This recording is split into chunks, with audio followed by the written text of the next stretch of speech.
अभी supreme court में मुफ्तखोरी के ऊपर सुनवाई हो रही है।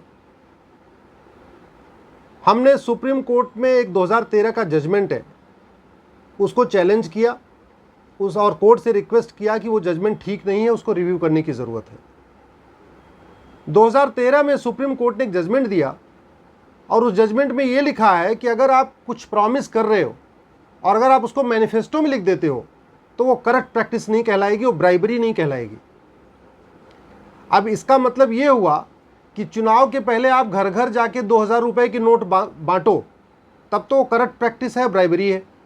लेकिन अगर आप अपने मैनिफेस्टो में लिख दो कि हम चुनाव जीतने के बाद आपको 2-2000 रुपए देंगे, तब वो करप्ट प्रैक्टिस नहीं कहलाएगा और ब्राइबरी नहीं कहलाएगी। चुनाव के पहले आप शराब की बोतल बांटो, तब तो करप्ट प्रैक्टिस हो गई और ब्राइबरी हो गई। लेकिन अपने मैनिफेस्टो में लिख दो कि हम चुनाव जीतने के बाद आपको हम शराब की बोतल देंगे, तब वो ब्राइबरी नहीं कहलाएगी और करप्ट प्रैक्टिस नहीं कहलाएगी। चुनाव के पहले आप घर घर जाके कैश दो, शराब की बोतल दो, मिठाई का डब्बा दो, या साड़ी आप बांटो या कुछ भी बांटो, वो सब करप्ट प्रैक्टिस है। लेकिन उसी को आप अगर अपने मैनिफेस्टो में लिखो और ये कहो हम चुनाव जीतने के बाद ये देंगे, तो करप्ट प्रैक्टिस नहीं है। इसी की वजह से पॉलिटिकल पार्टियां बेलगाम हैं। पॉलिटिकल पार्टियां अपने सब बातें अपने मैनिफेस्टो में लिख देती हैं। देश की अर्थव्यवस्था खराब हो चुकी है। राज्यों के ऊपर 70 लाख करोड़ का कर्जा हो चुका है, सेंटर के ऊपर 80 लाख करोड़ का कर्जा है। तो टोटल हमारे भारत के ऊपर 150 लाख करोड़ का कर्जा है। हर भारतीय, छोटा से छोटा बच्चा भी इस समय कर्जे में डूबा हुआ है। 150 लाख करोड़ का कर्जा और टोटल पॉपुलेशन हमारी 150 लाख। तो आप ज़रा सोच लीजिए कि पर जितने भारत के लोग हैं उनके ऊपर कितना कितना कर्जा चल रहा है। और अभी भी पॉलिटिकल पार्टियां इस मुफ्तखोरी की चैंपियनशिप जीतना चाह रही हैं। सब लगी हुई हैं। एक कहता मैं लैपटॉप दूंगा, दूसरा कहता मैं स्मार्टफोन दूंगा, तीसरा कहता मैं टैब दूंगा, चौथा कहता मैं तो स्कूटी दे दूंगा, पांचवी पॉलिटिकल पार्टी कहती मैं कलर टीवी दूंगी और छठवीं कहती है मैं तो आपको वॉशिंग मशीन दे देंगे। तो ये जो कंपटीशन चल रहा है, इसकी वजह से देश की अर्थव्यवस्था बर्बाद हो रही है। पॉलिटिकल पार्टियां अच्छा स्कूल बना नहीं पा रही हैं, अच्छा हॉस्पिटल बना नहीं पा रही हैं, अच्छी सड़क बना नहीं पा रही हैं, अच्छा पुलिस स्टेशन बना नहीं पा रही हैं, लोगों को सेफ्टी सिक्योरिटी दे नहीं पा रही हैं, गरीब अमीर के लिए एक जैसा स्कूल बना नहीं पा रही हैं। लेकिन क्या कर रही हैं?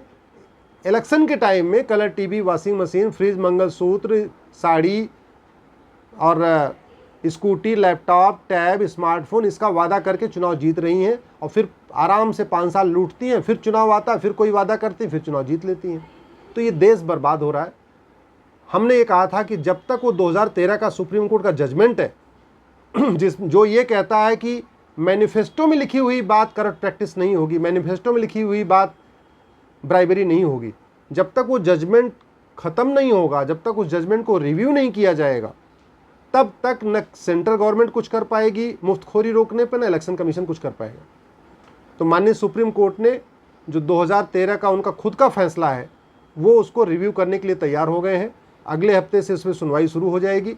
हमें पूरा भरोसा है कि जो 2013 का जजमेंट है सुप्रीम कोर्ट का वो गलत है, उसको रिपील करने की ज़रूरत है, उसको नलीफाई करने की ज़रूरत है और नया जजमेंट लाने की ज़रूरत है, जिससे जन कल्याण के काम तो चलते रहें लेकिन जो मुफ्तखोरी है ये बंद हो, करप्ट प्रैक्टिस बंद हो, ब्राइबरी बंद हो, अच्छी तरीके इलेक्शन हो। लेकिन जो इलेक्शन में जितनी कमियां आ चुकी हैं, जाति का, भाषा का, क्षेत्र का, अलगाववाद का, जो जहर जिस तरीके से पैसा बांट के और फिर रेवड़ी की लालच दे के जो इलेक्शन लोग जीत रहे हैं, उस पर रोक लगे।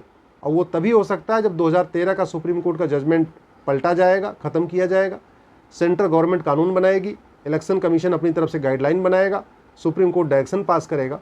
तो ये जब तीनों काम होंगे तभी जाके इस देश में मुफ्तखोरी रुकेगी।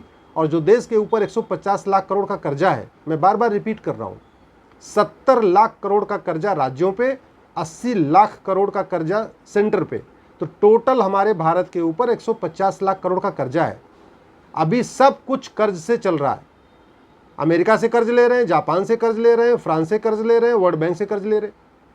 इवन सरकार के पास तो सड़क बनाने का पैसा नहीं है। सड़कें जो बन रही हैं आपको दिख रही हैं, ये सड़कें किसी बिजनेसमैन को, जो उद्योग घराने उनको देते हैं बनाने के लिए, वो बनाते हैं और फिर कहते हैं ठीक है जी आप सड़क बना दो, उसके बाद आप टोल वसूलते रहो, 50 साल तक टोल वसूलो, 100 साल टोल वसूलो। सरकार के पास वेतन देने का पैसा नहीं है, पेंशन देने का पैसा नहीं है, जो जो कुछ इनकम आ रही है वो जो कर्ज लिया हुआ है अमेरिका से, वर्ल्ड बैंक से, जापान से, उसी कर्ज को भरपाई में जा रहा है, उस कर्ज का ब्याज देने में सारा इनकम जा रहा है, या तो फिर वेतन देने में चला जा रहा है। तो ये जब तक मुफ्तखोरी नहीं रुकेगी, जब तक पॉलिटिकल पार्टियों की मनमानी नहीं रुकेगी, तब तक इस देश की अर्थव्यवस्था नहीं अच्छी होगी। और एक बात याद रखिए, पाकिस्तान बर्बाद कैसे हुआ? आज की डेट में पाकिस्तान को कोई कर्ज देने के लिए तैयार नहीं है। आज लंका बर्बाद हो चुका है, क्यों? क्योंकि कोई उसको कर्ज नहीं दे रहा है। हमारा भी कर्ज 150 लाख करोड़ का हो चुका है। एक टाइम ऐसा आएगा ना अमेरिका कर्ज देगा, ना जापान देगा, ना वर्ल्ड बैंक देगा, और जिस दिन कर्ज मिलना बंद हुआ हमारी हालत लंका और पाकिस्तान जैसी हो जाएगी। इसीलिए 2013 का जजमेंट रिव्यू करना ज़रूरी है, और मुफ्तखोरी रोकने के लिए, मुफ्त रेवड़ी रोकने के लिए कानून बनाना ज़रूरी है।